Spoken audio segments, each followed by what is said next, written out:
이제 이렇게 해석을 해놨습니다. 근데 제가 이제 두 가지 사례를 제가 여기 올려놨는데요. 하나는 그 건국대학교에서 번역해서 출판한 황정일 선생님께서 번역해서 출판한 이승만 전기의 그 부분에 이 부분이 어떻게 번역되어 있는가 이걸 제가 올려놨는데요.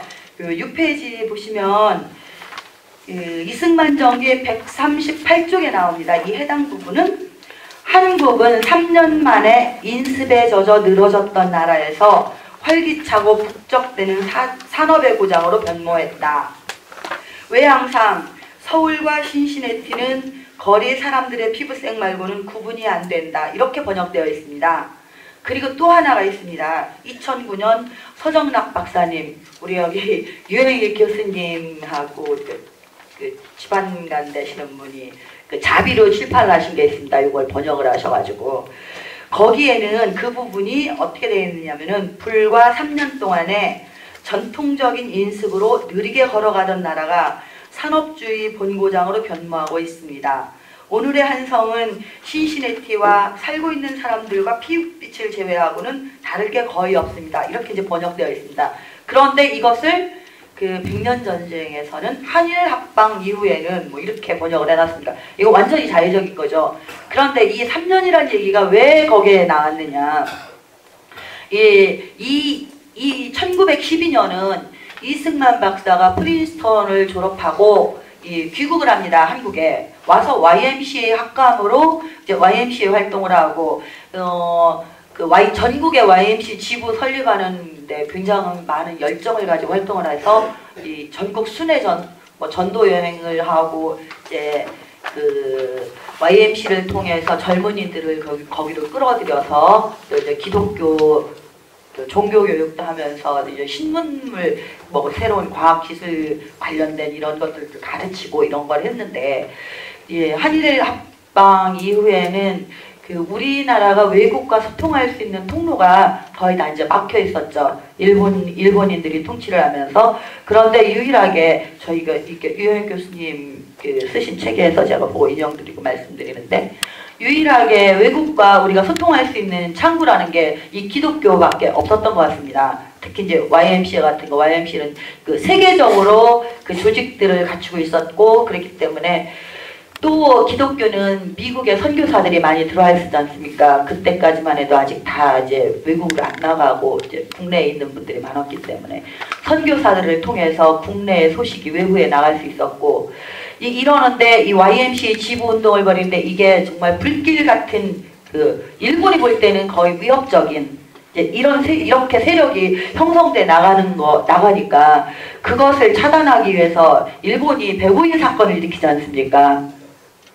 그래서 기독교인들을 막 잡아들이죠. 그때 윤치호 신이 다들 이렇게 잡혀 들어가는데 이때에 이승만 박사가 그 선교사의 도움으로 그 체포를 모면하고 급하게 출국을 합니다. 1912년 12년 말인가 이래서 다시 미국 12년 미국에서 열리는 4년마다 한 번씩 열리는 감리교 대회 거기에 참석한다는 이런 그 구실을 붙여가지고 선교사가 주선을 해서 미국으로 가는데 미국에 가서 그 본 목적대로 다 이제 감리교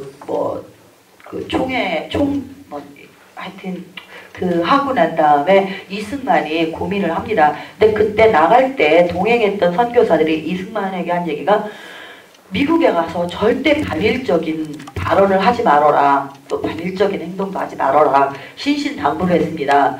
그때 이 박사가 굉장히 강도 높은 반일적인 발언도 하고 또 일본을 규탄하고 한국을 기독교계에서도 한국을 도와주고 독립을 도와줘야 된다. 우리가 이렇게 지금 어려운 형편에 있다. 이제 이렇게 하지 말라는 일을 했습니다. 미국에서. 근데 그때 당시에 미국은 일본과 굉장히 좋은 관계에 있었습니다. 그렇기 때문에 기독교 사회에서조차 이승만에게 우호적인 세력이 좀 형성돼 있고 또 이승만을 비판적인 세력이 이렇게 형성되어 있는 이런 상황이었었거든요. 근데 이승만이 그렇게 하고 나서 이제 스스로 이제 좀 고민이 됐을 거예요. 내가 이거 귀국을 해야 되는데 이렇게 했으니 귀국을 할 수 있을까? 이제 그때 당시에 그런 이제 딜레마에 빠져 있을 때 올리버 박사 전기를 보니까 이제 또 시기적으로도 그렇고 이제 그런 때였던 것 같은데, 그러니까 여기에서 이 박사가 3년이라고 했던 거는 1910년에 귀국해서 다시 재차 이제 미국으로 나올 때까지 자기가 한국에 머물렀던 기간이 만으로가 아니라 그냥 횟수로 3년이라는 얘기예요. 그러니까 내가 미국에서 유학 생활을 마치고 우리나라에 들어가서 3년 동안 있다가 3년 만에 나왔다. 근데 그 3년 동안 내가 우리 한국에서 서울 한양에서 경성에서 본 모습은 미국 신시내티와 별로 다를 바가 없다. 이게 그만큼 이제 그때만 해도 일본이 들어와서 통치를 하면서 자기들의 본국에 이제 목적이 있으니까 우리 한반도를 이제 막 나름대로 과학 공장도 설립하고 이렇게 발전을 시키잖아요. 공업 발전.